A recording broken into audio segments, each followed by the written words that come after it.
sudah viral kemana-mana surat dari Forum Purnawirawan Prajurit TNI. Di dalam sidang paripurna itu yang diharapkan rakyat publik adalah interupsi dari PDIP. Kan nggak muncul. Ada apa gitu loh. Ibu Ketua DPR, bagaimana dengan surat? Nanya kan ini aja udah nggak berani gitu loh. Ini namanya bukan cuma masuk angin nih Bung. Entah masuk apa gitu. Kemasukan apa ini? Keluarga Jokowi ini memang peristiwa anomali. PDIP yang menciptakan robot Jokowi ini yang kemudian merusak bangsa. Salah satu wujud obatan nasuhannya itu adalah yaitu gempur Gibran sekuat-kuatnya.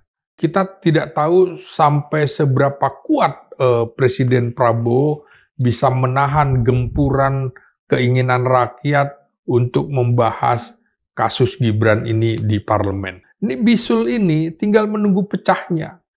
Lebih baik sebelum kemarahan rakyat itu menjadi besar, seharusnya DPR harus berpikir.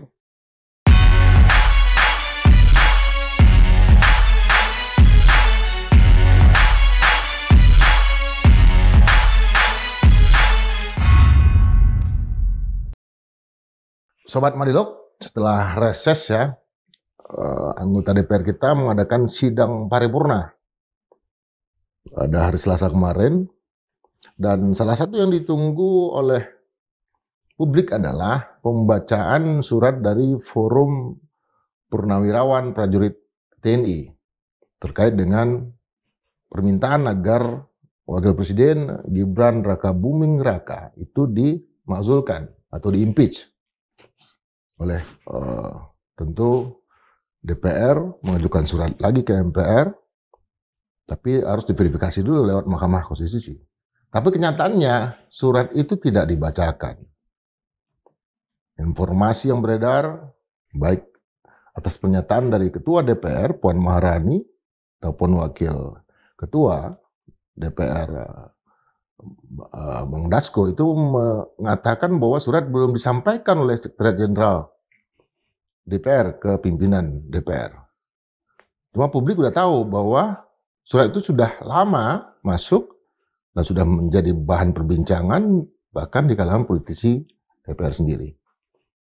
Nah, untuk melihat dinamika terbaru ini, kenapa sampai DPR tidak membacakan surat dari Forum Purnawirawan Prajurit TNI ini, dan apa dan mengapa surat ini menjadi penting, itu kita akan membahasnya dengan analis politik dan pertahanan keamanan dari Universitas Nasional yang juga jurnalis senior, Bang Slamet Ginting. Iya. Menjua-jua Bang. Menjua-jua. Ya. Bang. Ya. Mengapa surat dari Forum Purnawirawan Prajurit TNI ini menjadi penting untuk dibacakan? Ya, tentu saja surat ini kan bagian dari aspirasi rakyat yang harus diperhatikan. Dan aspirasi itu datangnya dari Purnawirawan TNI yang relatif lebih, artinya sudah selesai dengan dirinya. Sehingga publik menunggu, apalagi Sekjen DPR RI Indra Iskandar juga sebelumnya sudah mengemukakan bahwa sebelum reses surat itu ada di tangannya dan kemudian sudah diserahkan ke TU, ya, TU pimpinan DPR. Nah, jadi tentu saja menurut saya begini ya, ini sebuah anti klimaks dari DPR yang diharapkan oleh publik setelah reses cukup lama. Berarti mestinya ini dibacakan, tapi tidak dibacakan sama sekali. Berarti memang ada sebuah peristiwa, ada serba kemungkinan. Kemungkinannya pertama mungkin nggak enak ya, baru reses pertama masuk langsung dibacakan. Jadi masih perlu waktu melihat situasi. Situasinya kan ada beberapa hal di mana Jokowi mengalami sakit kulit, kemudian yang kedua sedang ada rencana pesta rakyat dari Partai Solidaritas Indonesia dan keputusan Jokowi yang membatalkan dirinya untuk ikut dalam pesta raya ini, tentu ini menjadi perhatian. Nah, dinamika lainnya adalah situasi politik global ketika Presiden Prabowo baru pulang dari Rusia dan tiba-tiba terjadi peristiwa 13 Juni serangan Israel ke Iran dan beberapa kali kan Presiden Prabowo juga memanggil para menterinya. Itu bahasannya pasti politik global. Jadi tentu saja DPR itu tidak bisa ujuk-ujuk ya kira-kira. Tiba-tiba sekonyong-konyong membacakan hal itu. Jadi suasana kebatinan presiden tentu dibaca juga oleh elit-elit partai. Menurut saya yang bisa menentukan sekurang-kurang ada 4 tokoh yang bisa sangat menentukan, yaitu ketua umum Partai Gerindra, Prabowo Subianto yang juga presiden. Kedua tentu saja Ketua Umum Partai Demokrasi Indonesia Perjuangan, Megawati. Kemudian yang ketiga adalah tokoh Partai Demokrat, mantan presiden. Jadi ada 2 mantan presiden dan 1 presiden. Yang keempat saya kira salah satu penentunya adalah Surya Paloh, Partai Nasdem. Nah ini menurut saya belum ada kesepakatan di antara keempatnya, sehingga belum terjadi apa yang diharapkan. Atau anti klimaks ini barangkali setelah sekian lama reses ya makan enak, istirahatnya cukup, ya perut kembung gitu, masuk angin kira-kira begitu. Apalagi habis Lebaran Haji ya, banyak makan daging. Iya, jadi otaknya belum tune in lah kira-kira. Padahal ini yang sangat diharapkan betul oleh sebagian publik. Mengapa Gibran harus dimakzulkan? Tentu ada beberapa alasan, Bung. Pertama memang ini tanggung jawab DPR MPR. Mengapa DPR MPR nantinya sekurang-kurangnya ya karena dia sebagai pemegang mandat rakyat dan juga mereka nggak boleh diam dengan situasi yang sudah disuarakan oleh purnawirawan prajurit TNI ini. Forum ini tentu saja bukan orang sembarangan karena 4 yang menandatangani surat ke DPR itu adalah perwira tinggi bintang 4, mantan kepala staf angkatan, 3 angkatan, dan juga mantan wakil panglima TNI. Nah, mengapa DPR MPR harus bertanggung jawab? Pertama karena membatalkan keputusan atau kedudukan Gibran sebagai wakil presiden itu melalui mekanisme politik yang melalui mekanisme hukum dan politik yang sah gitu ya.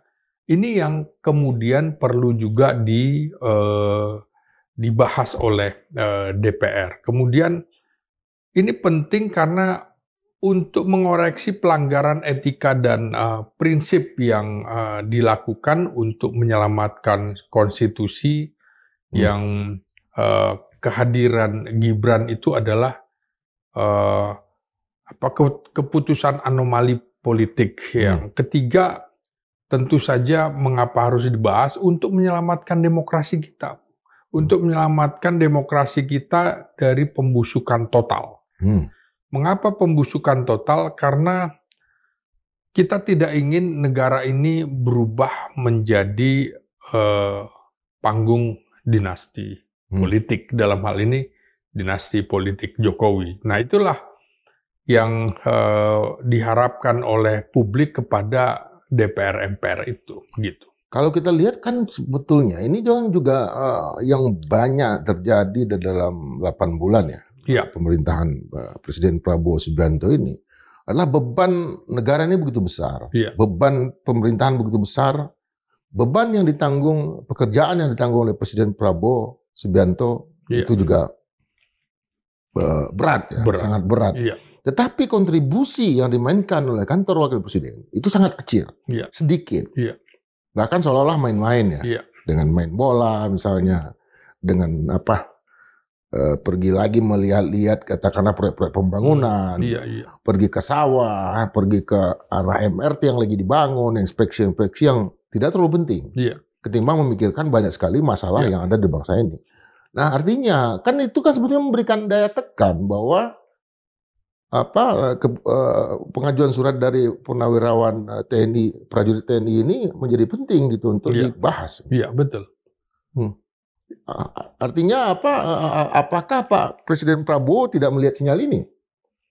Saya kira Presiden Prabowo dalam pembicaraan dengan kawan politiknya termasuk dengan Megawati tidak mungkin tidak membahas masalah ini, Bu. Tidak mungkin. Pasti masalah ini dibahas. Mengapa? Karena gini ya. Memang mencari pemimpin itu bukan seperti mencari orang sempurna. Nggak mungkin. Tapi kan sekurang-kurangnya orang yang punya integritas, orang yang punya akal sehat, rekam jejak, juga etika politik. Nah, kemudian ini kan demokrasi bukan seperti bala kosong ya. Nah, karena itu di dalam kasus Gibran ini, jika Gibran terus dibiarkan berkuasa hingga 5 tahun, ini sama saja kita berpikir bahwa kekuasaan itu lebih penting daripada sebuah kelayakan.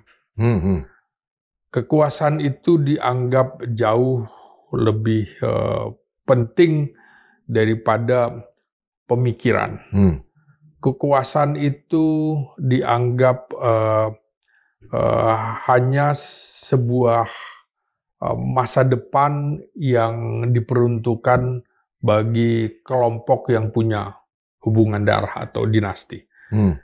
Jadi ini yang harus kita bongkar, Bung. Bahwa kekuasaan itu nantinya akan dipertanggungjawabkan dalam sejarah. Gitu ya. Jika Anda membiarkan seorang yang tidak memiliki integritas, tidak memiliki prestasi, tidak memiliki rekam jejak, dibiarkan duduk dalam singgasana kekuasaan, ini yang nanti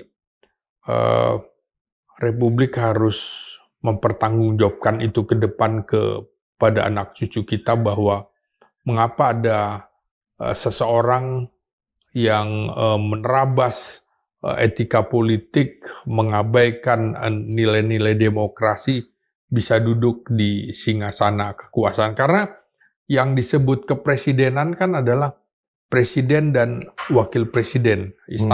Istana tuh ada istana presiden, istana wakil presiden. Ini yang menurut kita Gibran itu tidak bisa dibiarkan ini terus terjadi. Karena itu alasan kuat dari forum Purnawirawan Prajurit TNI ini harus disikapi oleh pimpinan DPR sebagai sebuah PR yang harus diselesaikan, bukan kemudian diabaikan begitu saja. Dan saya yakin seperti pernyataan Wakil Ketua DPR Sufmi Dasko Ahmad, ini hanya tinggal menunggu waktu saja kapan dibacakan, bisa sepekan dari waktu yang sekarang atau seperti apa, sangat tergantung dinamika politik yang terjadi. Apalagi Prabowo kan kelihatannya orang yang tidak bisa didikte, termasuk oleh para aktivis. Dia mungkin punya jalannya sendiri untuk menyelesaikan kasus Gibran ini, gitu. Artinya kalau sampai seminggu lagi 2 minggu lagi, Bang, prosesnya? Kenapa? Karena mekanisme yang diajukan, bagaimanapun surat yang diberikan, yang dilayangkan oleh Forum Purnawirawan Prajurit TNI ini kan memang harus dijawab ya? Ya harus dijawab, betul. Harus dijawab.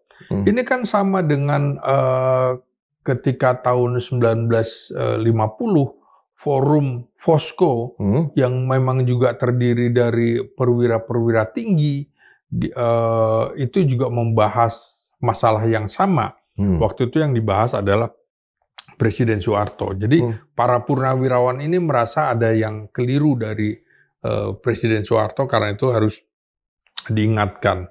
Nah ini juga saya kira sama. Dulu aja di era itu anggota DPR MPR berani membacakan apa yang menjadi kegelisahan Fosco, Forum Komunikasi Para Perwira Tinggi, purnawirawan perwira petisi tinggi. 50 ya? Iya, yang kemudian berujung menjadi petisi 50. Ya. Mengapa yang sekarang tidak berani mengemukakan? Nah, ini menarik begini. Ini kan karena Gibran ini lahir dari rekayasa hukum di mana cacat secara etik dan cacat secara moral, tapi dianggap itu sebuah keputusan konstitusional. Nah, orang yang tidak memiliki rekam jejak, menurut saya juga mestinya tidak layak untuk memangku sebuah jabatan nasional, elit nasional seperti ini.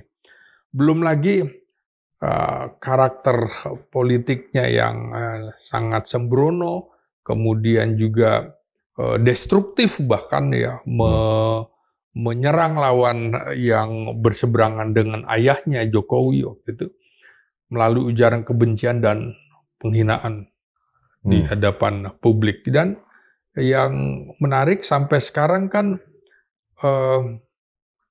kasus Gibran ini menurut saya menjadi simbol matinya meritokrasi dan yang seharusnya ini menjadi roh demokrasi. Tidak mungkin di partai politik juga tiba-tiba seseorang menjadi ketua umum. Dan ini kan dipertontonkan dengan sangat vulgar, lagi-lagi oleh keluarga Jokowi ketika si anaknya Kaesang juga tiba-tiba menjadi ketua umum Partai Solidaritas Indonesia. Jadi memang keluarga Jokowi ini menurut saya menjadi simbol bagaimana karakter destruktif ini bisa menerabas panggung politik nasional dengan menghancurkan pola-pola meritokrasi politik. Jadi Jokowi ini memang nggak mengenal yang namanya birokrasi. Birokrasi itu sebuah perpanjangan yang memang harus dari bawah tahapannya. Ini kan nggak tiba-tiba melambung. Itulah yang pesan yang ingin disampaikan oleh Forum Purnawirawan Prajurit TNI, bahwa ini ada beberapa masalah yang harus dibicarakan. Mereka kira-kira tidak ingin mati tapi kemudian tidak punya pertanggungjawaban dalam sejarah. Setidak-tidaknya dibacakan atau tidak, mereka sudah menyampaikan, sudah lega kira-kira gitu. Sudah menyampaikannya kepada presiden, sudah menyampaikannya kepada parlemen. Saya kira mengapa isu ini akan terus bergulir dan akan lebih lama bergulirnya daripada kasus-kasus Jokowi sakit kulit, kasus ijazah palsu. Ini akan terus bergulir, Bung, karena kita tidak tahu sampai seberapa kuat Presiden Prabowo bisa menahan gempuran keinginan rakyat untuk membahas kasus Gibran ini di parlemen. Ya, kalau kita lihat dari masalah petisi 50, Bang. Iya. Itu justru yang menghalangi, katakanlah, kriminalisasi dalam tanda kutip ya. Lampunya, listrik rumahnya dimatiin, kemudian tidak bisa berobat ke luar negeri, dan segala macam. Justru adalah para purnawirawan, para jenderal yang terlibat di dalam petisi 50 itu. Nah, apakah Abang juga melihatnya dan itu waktunya menjadi agak panjang gitu? Iya. dibanding ini kan proses ini apakah akan mengarah ke sana, dibiarkan sama sekali tidak dibahas, atau resikonya seperti apa kalau ini sampai nggak dibahas? Saya kira akan ada ekstra parlementer yang akan bertindak gitu kan. Sama dengan kasus ketika rakyat menyampaikan lewat fraksi-fraksi DPR, sudah saatnya Pak Harto berhenti gitu ya pada 1997.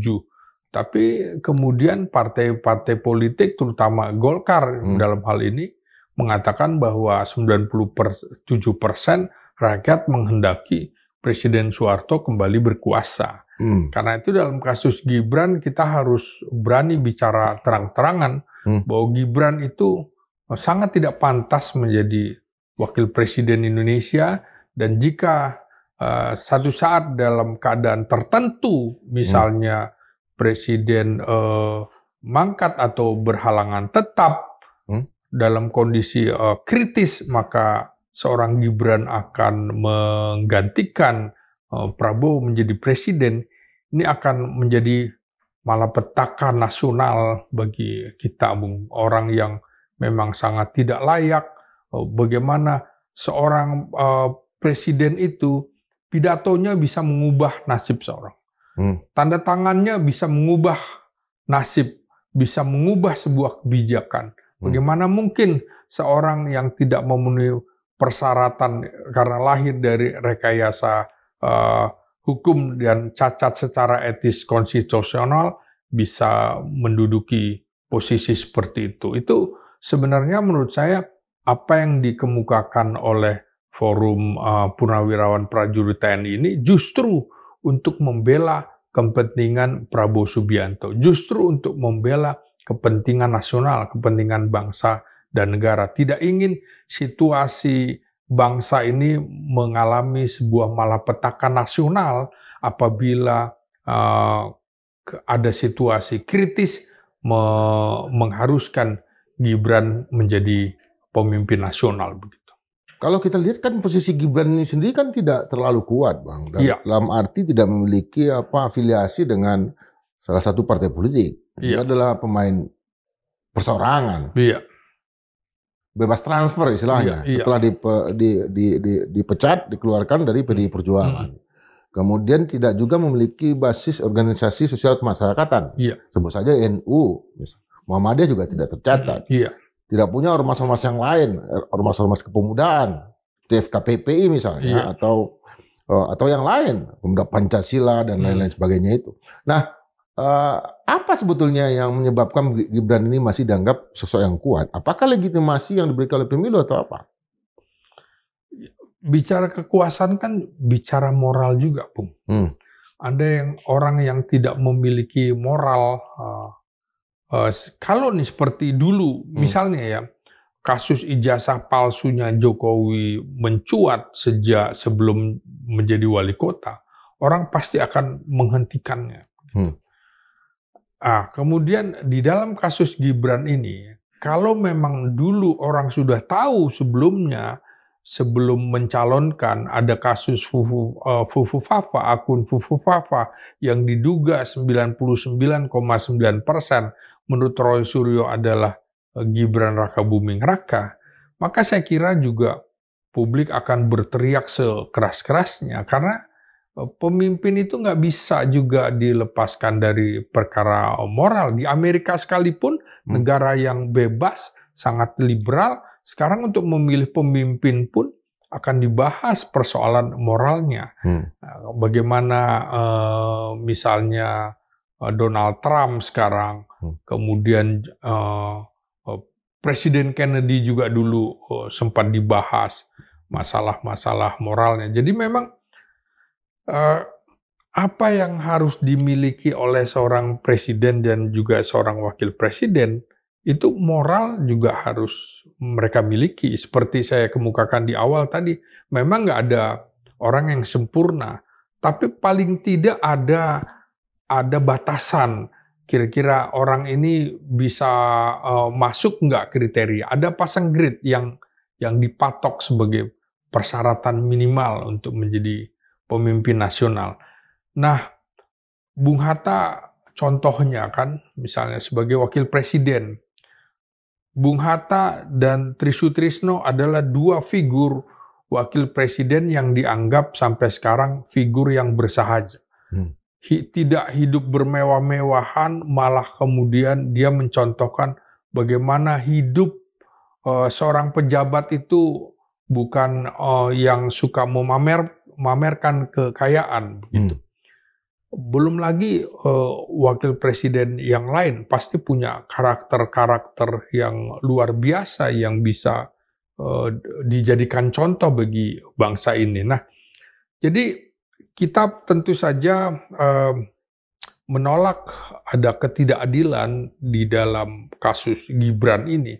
Ketidakadilan justru dialami oleh kalangan pemuda yang Gibran selalu dikatakan ini menjadi wakil kaum muda. Kaum muda yang mana? Ini kaum muda yang punya darah kekuasaan, punya darah politik dinasti Jokowi. Yang lain kan tidak. Berbeda kalau dia punya kemampuan secara pendidikan. Secara pendidikan saja kan sekarang sudah dibahas kembali.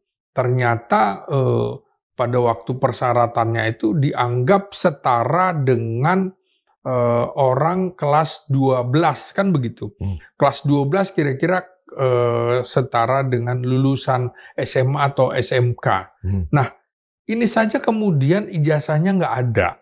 Ini pun dipersoalkan. Nggak pernah ada tuh dalam sejarah Indonesia itu pemimpin kita dari Soekarno sampai sampai Prabowo ya dipersoalkan ijazahnya. Begitu juga wakil presiden dari Muhammad Hatta sampai Ma'ruf Amin nggak pernah ada yang mempersoalkan ijazahnya. Jadi kualitas pemimpin lagi-lagi bukan semata-mata sekedar kemampuan teknis, tapi juga punya etika moral, punya integritas moral yang tinggi yang bisa dipertanggungjawabkan dan orang percaya bahwa dia tidak akan melakukan tindakan-tindakan koruptif. Nah ini yang diharapkan. Mengapa pemimpin itu moralnya harus juga tinggi. Nah kita harus mengatakan bahwa kekuasaan bukan hadiah, melainkan ujian. Bukan hadiah dari langit ya? Bukan hadiah dari langit, ujian. Dan ini ujian bagi bangsa Indonesia punya wakil presiden semacam Gibran ini. Dan ujian ini harus sampai kapan? Nah inilah tugas DPR MPR nanti akan dipertanggungjawabkan, termasuk di akhirat. Kalau membiarkan sesuatu yang mudaratnya ke depan itu lebih banyak daripada manfaatnya. Saya tanya ke Bung Indra, apa kira-kira manfaat dari posisi Gibran sebagai wakil presiden? Ya sampai sekarang belum banyak, belum ada, belum terasa. Ya. Belum terasa atau nggak ada? Nggak ada rasanya. Itu, ya. Kalau dalam kasus Watergate di Amerika Serikat, kita tahu kemudian ada proses impeachment terhadap presidennya, tapi presiden kan mengundurkan diri. Kemudian ada juga proses impeachment terhadap Bill Clinton dalam kasus Monica Lewinsky. Ada proses pemeriksaan oleh Mahkamah Konstitusi, Mahkamah Agung ya. Bertruk-truk katakanlah bukti dikumpulkan, tetapi kemudian ada pemaafan. Kongres akhirnya memutuskan tidak melanjutkan itu ke arah proses impeachment. Artinya pemeriksaannya berjalan. Nah, yang dikehendaki oleh publik kan sebetulnya adalah seluruh isu yang terkait dengan Gibran ini itu diperiksa. Kan setelah di DPR kan nanti ke MK Mahkamah Konstitusi. MK yang memeriksa itu semua. Karena semuanya bermula dari MK. Fufu-Fafa-Gate itu harus diperiksa oleh MK.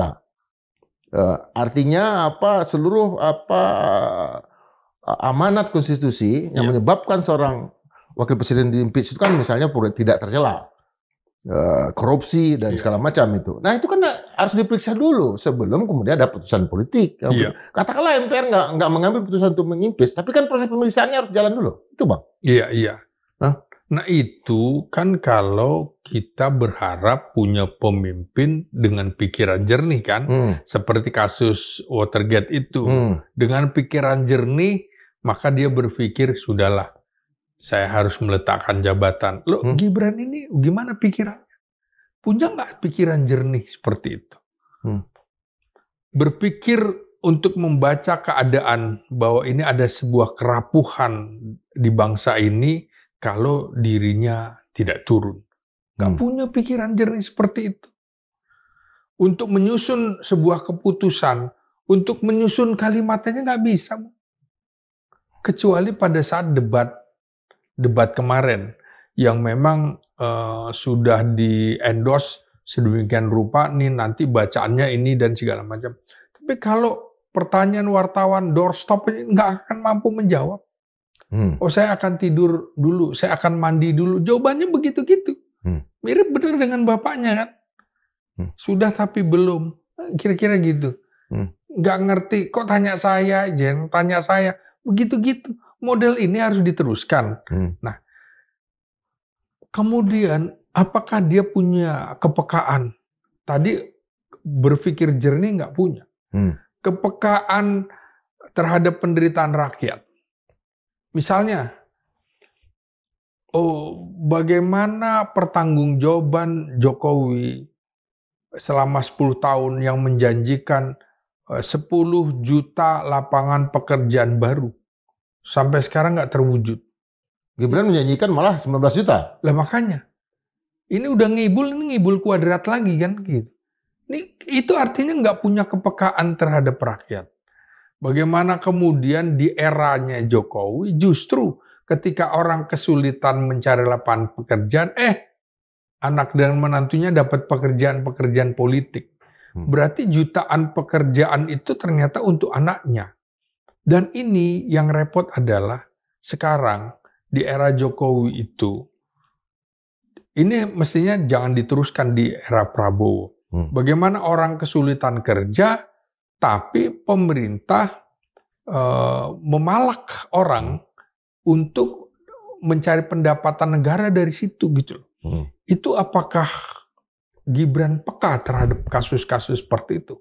Bagaimana orang lulus sarjana, kesulitan pekerjaan, tahu-tahu dia misalnya mendapatkan pekerjaan di toko fotokopi, begitu harus juga dipajak. Itu punya kepekaan seperti itu enggak? Saya kira enggak. Yang begitu-gitu aja nggak punya terus mau dibiarkan dia akan menjadi pemimpin nasional. Nggak bisa, Bung. Kalau kita lihat sekarang ada istilah Prabowonomics. Artinya pemikiran-pemikiran ekonomi pembangunan dari Prabowo. Tetapi dengan keberadaan Gibran ini, kelihatannya dari apa yang Abang sampaikan tadi, justru Jokowinomics yang dijalankan oleh Gibran. Artinya masih terjadi perbenturan ya antara Jokowinomics dengan Prabowonomics. Bagaimana Prabowonomics bisa berjalan? Saya nggak percaya itu ada Jokowinomics. Nggak sampai pikirannya. Pikiran soal ekonomi nggak sampai. Nggak masuk akal dia bilang pertumbuhan 7%. Nggak masuk akal. Dia yakin lebih dari 7%. Kemudian uang yang katanya di kantongnya ada 11.000 triliun itu juga mana? Jadi ini memang kalau bicara keluarga Jokowi ini memang peristiwa anomali. Anomali yang bukan dari luar sistem, tapi diciptakan di dalam sistem. Pertama sistem di dalam kepartaian, yaitu PDIP yang menciptakan robot Jokowi ini yang kemudian merusak bangsa gitu. Dan merusak PDI Perjuangan sendiri. Loh, karena dia menciptakan itu. Jadi anomali yang diciptakan di dalam sistem. Bukan kerusakan dari luar. Kan di dalam sistem. Dia ciptakan. Nah, sekarang harus menanggung itu. Maka harus bertanggung jawab PDIP. Harusnya kemarin di dalam sidang paripurna itu yang diharapkan rakyat publik adalah interupsi dari PDIP. Kan nggak muncul. Ada apa gitu loh. Hanya sekedar interupsi menanyakan suratnya nggak ada yang berani. Ini namanya bukan cuma masuk angin nih, Bung. Entah masuk apa gitu. Kemasukan apa ini? Yang kemudian DPR nggak berani menanyakan Ibu Ketua misal, Ibu Ketua DPR, bagaimana dengan surat? Nanyakan ini aja udah nggak berani gitu loh. Jadi anomali yang terjadi di Indonesia, keluarga Jokowi masuk di dalam kekuasaan, menurut saya ini adalah political decay, pembusukan politik, dan kita tidak ingin gitu ya. Artinya partai politik jadi rusak. Kita berkepentingan PDIP itu makin kuat. Begitu juga partai-partai. Kenapa? Karena bagian dari tumbuhnya sistem demokrasi di Indonesia. Oke, dia melakukan kesalahan, ya tobatan nasuha lah kira-kira. Salah satu wujud tobatan nasuhanya itu adalah yaitu gempur Gibran sekuat-kuatnya. Hentikan anomali ini gitu loh. Karena ini kan puncak dari simbol distorsi demokrasi kita di tahun-tahun ini begitu loh. Ini harus dihentikan gitu. Seorang anak presiden yang lahir dari keputusan konstitusi yang kontroversial dan ini juga dibantu oleh keputusan cacat etika melalui pamannya, itu nggak bisa dibiarkan terus-menerus sampai 5 tahun. Nggak akan bisa. Ini bisul ini tinggal menunggu pecahnya. Lebih baik sebelum kemarahan rakyat itu menjadi besar, seharusnya DPR harus berpikir jernih. Ini untuk kepentingan menyelamatkan bangsa dan negara ini. Kalau kita lihat di sejumlah negara, Bang, terutama di negara-negara Asia Tenggara, ini problem dari darah biru ini kan nyata. Iya. Putri dari Duterte di Filipina juga menghadapi masalah yang sama. Sekarang putri dari Thaksin Shinawatra juga menghadapi persoalan yang sama. Udah mulai di demo mau digulingkan sebagai perdana menteri gitu kan, karena kelalaian yang dilakukan, dia melakukan komunikasi dengan Hun Sen dan itu bocor ke publik gitu, sangat tidak profesional. Artinya apa? Abang ingin mengatakan bahwa jangan sampai krisis yang lebih parah muncul ketika Gibran punya kendali yang makin kuat. Betul, ini kan wujud dari bukan sekedar nepotisme ya, tapi juga ada mengonfirmasi kita bahwa hukum ini bisa disulap. Bisa disulap dengan garis keturunan penguasa. Itu nggak bisa seperti itu. Apalagi ini negara republik, bukan negara monarki, negara kerajaan. Nah, ini kan jejak Gibran ini kalau kita telusuri dalam etika politik misalnya, jika dibiarkan, ini seperti penyakit menular, nanti daerah-daerah juga akan mengikuti semua. Bagaimana nanti anaknya keluarga bupati, keluarga gubernur, kita kembali lagi seperti pada saat sebelum kemerdekaan. Negara kita itu dulu terdiri dari kerajaan-kerajaan kesultanan, darah-darah biru itu. Nah ini kan mereka memahami bahwa situasi pada waktu itu melawan Belanda memang mengharuskan seperti itu. Karena mereka punya uang untuk berjuang. Tapi setelah kita bersepakat menjadi sebuah negara republik, mestinya itu kita tanggalkan. Kecuali yang punya sejarah keistimewaan seperti daerah istimewa di Jogja, segala macam. Nah ini yang harusnya kita teladani, bukti-bukti bahwa ini berpotensi menjadi simbol pecahnya bangsa, karena nanti juga akan melihat loh, ini di pusat aja dibiarkan, ya kalau gitu kami juga akan melakukan hal yang sama. Tiba-tiba nanti diubah semua persyaratan-persyaratan demi darah keturunan, itu nggak bisa lagi. Kita harus stop ini, Bung. Kalau tidak, ini betul-betul penyakit menular. Itu contoh tadi ya, di Asia Tenggara kan melihat, loh kok ini keturunan-keturunan seperti ini berbeda halnya.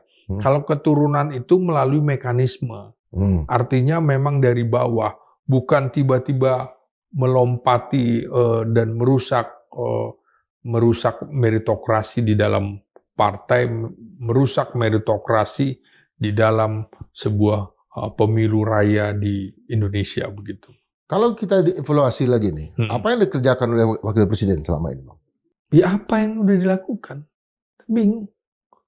Ini kan sudah cukup ya menurut saya, bagaimana cara menyelesaikan persoalan hanya dengan modal-modal Jokowi datang, lalu menciptakan warung-warung sementara, warung tenda biru, seolah-olah dia sedang dekat dengan rakyat, terus bagaimana ada pers yang direkayasa bahwa dia sangat dekat dengan rakyat, ibu-ibu menangis dan segala macam. Lalu buzzernya mengatakan nggak pernah ada dalam sejarah Republik presiden yang sangat dekat dengan rakyat Wakil kecuali Jokowi. Oke. Nah, kira-kira begitu. Ya. Ya ini juga sama, kan polanya seperti itu. Jadi pola yang dilakukan Jokowi ingin ditiru lagi oleh Gibran, saya kira udah basi, semua orang udah tahu. Ya seperti saya bilang, bagaimana kalau kasus 4 Pulau Aceh itu di eranya Jokowi, apa yang dia akan selesaikan? Bukan kemudian memutuskan mengembalikan pulau ini kepada Aceh, tapi dia asik sendiri dengan mungkin ke wilayah itu. Dia akan pakai kaos oblong, pakai sarung, sendal jepit, memancing segala macam, hasil pancingannya kepada rakyat terus pulang. Disorot begitu, tidak menyelesaikan substansi.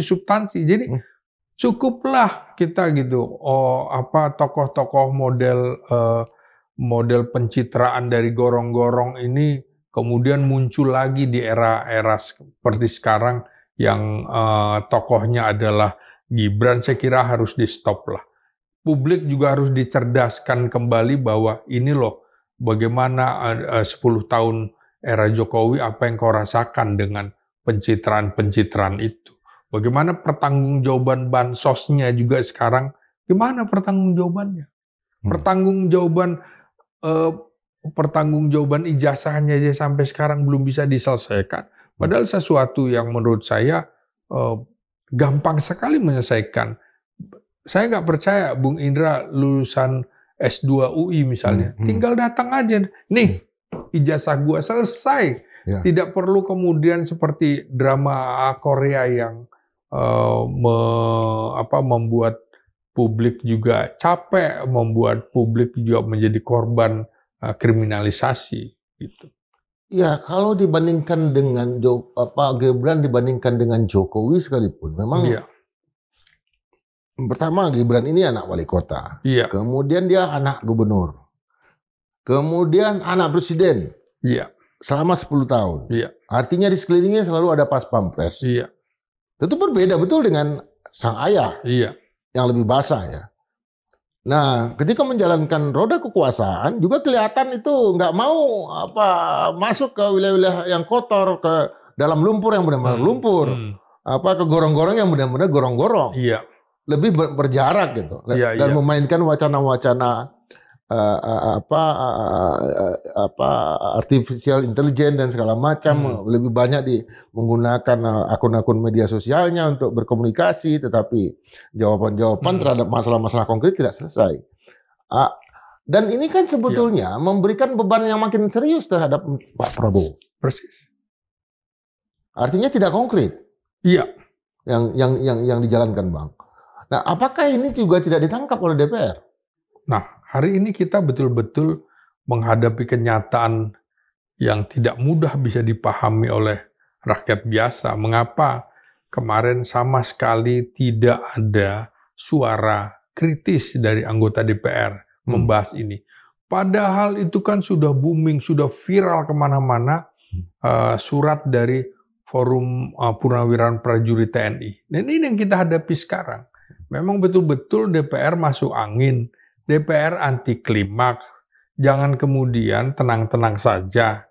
Bisa-bisa ya seperti tuntutan rakyat dulu era Soekarno, bubarkan DPR.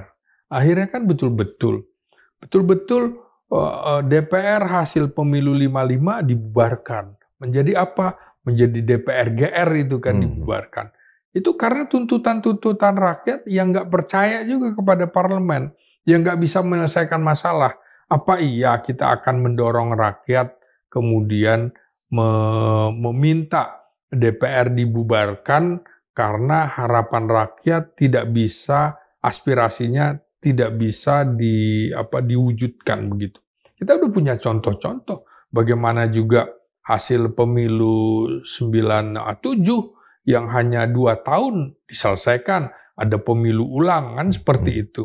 Jadi ini beban bagi Prabowo Subianto, kalau ini dibiarkan bisa menjadi bumerang bagi dirinya menurut saya. Ya, inisiatif memang tidak enak, tidak elok kalau itu inisiatif dari Partai Gerindra, di mana Partai Gerindra itu justru bagian dari yang mengusung Gibran. Tapi kan paket ketika pencalonan berbeda dengan paket dengan pemakzulan. Pemakzulan tidak harus paket gitu ya. Presiden bisa dimakzulkan sendiri, wakil presiden bisa dimakzulkan sendiri. Yaitu yang sekarang kita hadapi, bahwa di pelataran kekuasaan tinggi negara ini, kita tidak hanya membutuhkan presiden yang punya prestasi, tapi juga punya pertimbangan kebijakan dan kalkulasi kekuasaan. Kalau kalkulasi kekuasaannya salah, Prabowo sendiri justru akan kesulitan pada pemilu 2029. Tuntutan publik justru tingkat kepercayaannya akan semakin tinggi kepada Presiden Prabowo apabila kasus Gibran ini bisa diselesaikan dengan seksama dan dalam tempo yang sesingkat-singkatnya begitu. Yang kita juga lihat selama perjalanan pemerintahan ini, Bang, itu adalah momen kedekatan presiden dengan wakil presiden itu hampir tidak pernah muncul. Iya.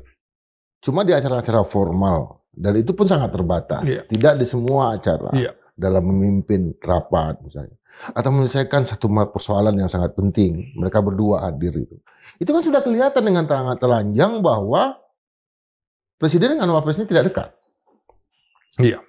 Ya. Gak mungkin lah, memang secara kimiawi nggak bisa dekat ya. Tapi memang waktu itu untuk pemilu bisa, tapi setelah pemilu ini nggak bisa lagi.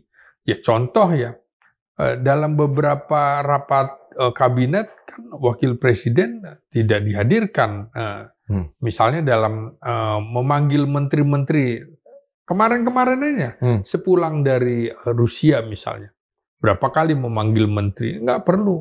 Ada dalam penyelesaian kasus 4 pulau misalnya, kan nggak ada wakil presiden. Nggak ada memang. Kasus apa lagi? Nggak ada tuh. Kasus keputusan kebijakan presiden yang melibatkan wakil presiden nggak ada.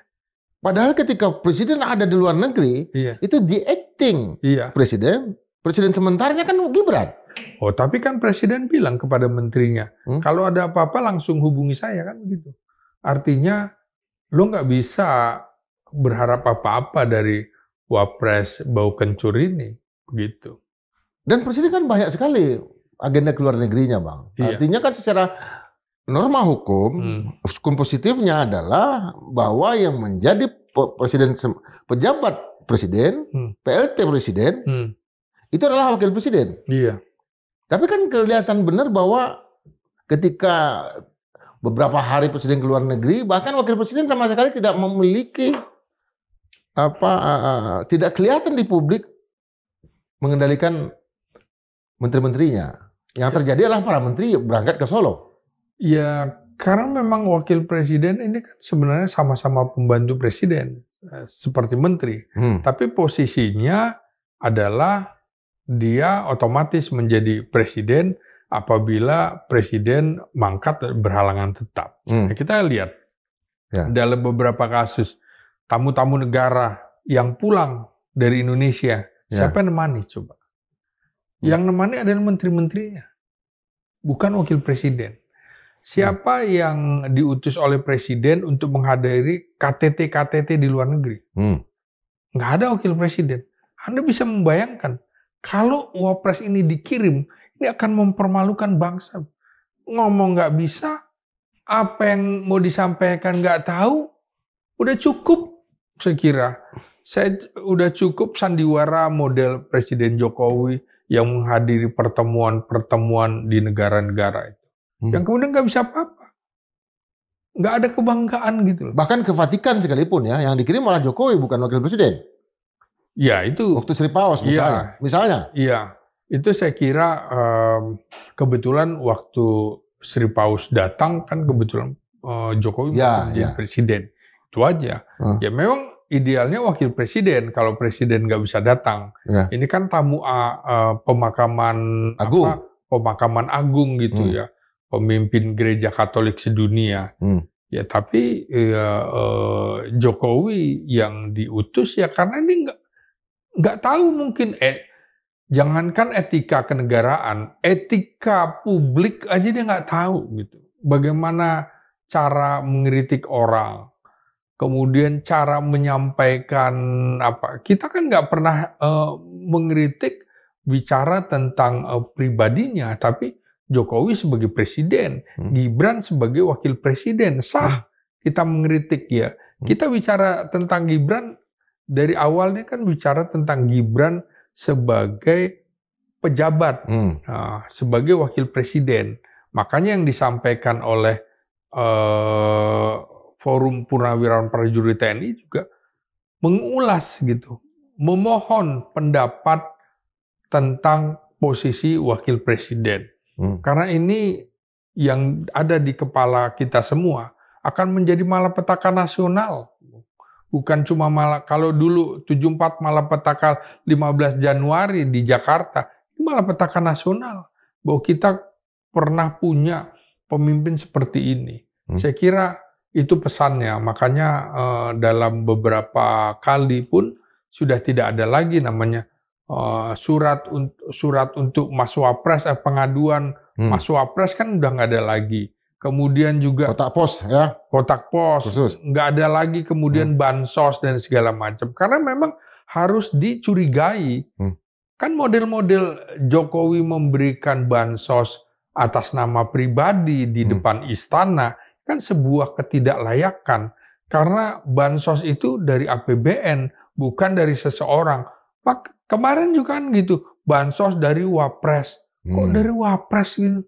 Bansos dari APBN, dari negara, bukan dari orang per orang, bukan juga dari seorang menteri, tapi memang dari APBN yang memang sudah disiapkan.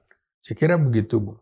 Bahkan kalau kita perhatikan lagi, Gibran ini kan alumni Singapura, tapi tidak ada semacam kebanggaan dari Singapura ya untuk mengatakan bahwa ini alumninya dan kemudian menjalin hubungan komunikasi yang lebih intensif. Kecuali memang menerima di kantor Wapres ya. Tetapi kunjungan balasan Gibran ke Singapura pun nggak ada ya sama sekali. Ya, ini kan saat ini sedang dipersoalkan lagi. Siapa penanda tangan dulu yang memberikan surat keterangan bahwa Gibran setara dengan lulusan SMK. Setara, tapi ijazahnya nggak ada.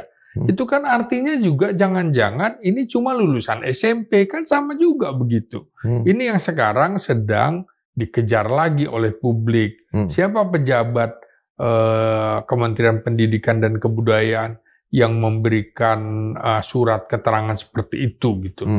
Nggak bisa lagi dalam kasus di Indonesia harus dikonfirmasi lagi betul-betul ada tim penyelidik yang kemudian kita nggak boleh lagi kebobolan ijazah-ijazah asli tapi palsu yang dijadikan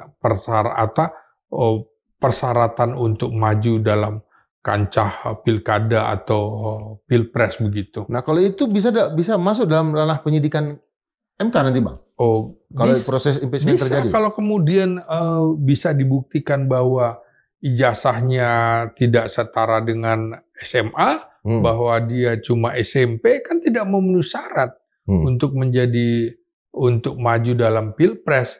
Ya jangankan soal ijazah, soal umur aja bisa disulap kok, kemudian hukum bisa diruntuhkan oleh darah dinasti, apalagi hal-hal yang begini. Ini menurut saya harus di stop gitu.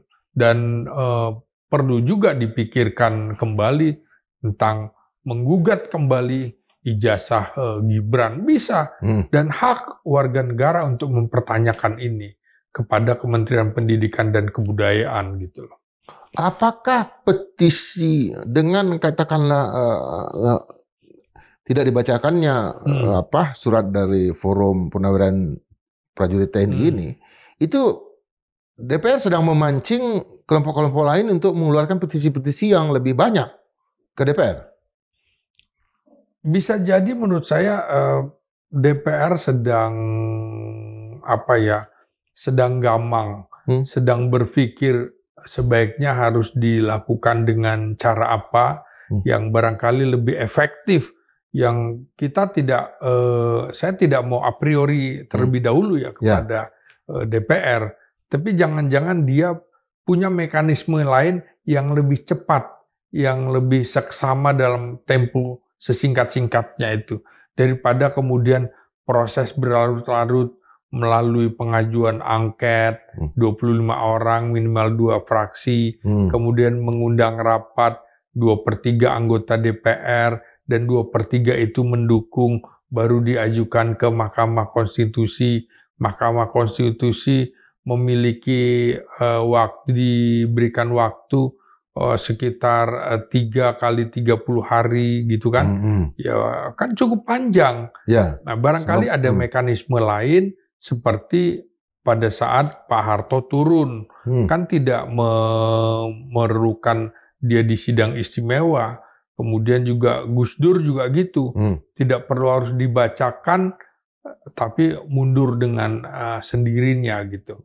Ya, saya kira mungkin sekarang ada mekanisme yang lebih singkat, yang lebih murah untuk menurunkan Gibran, yang sedang dipikirkan oleh fraksi-fraksi di DPR, dan penentunya seperti saya bilang, tanpa mengurangi rasa hormat kepada pimpinan partai politik lain, saya kira 4 figur akan sangat menentukan. Prabowo Subianto, Megawati Soekarno Putri, Susilo Bambang Yudhoyono, dan juga Surya Paloh. Yang lain tinggal kemudian akan mengekor apa yang diputuskan oleh mereka. Karena mereka punya karakter-karakter. Di dalam kasus ini, kan PDIP dengan Demokrat adalah dua partai yang merasa dijolimi oleh Jokowi. Makanya Jokowi dipecat oleh PDIP segala macam. Demokrat mengalami proses pembegalan dan segala macam. Nasdem itu adalah partai yang berani berzigzag begitu ya. Tidak seperti yang lain, lebih ekstrim lah kira-kira zigzagnya.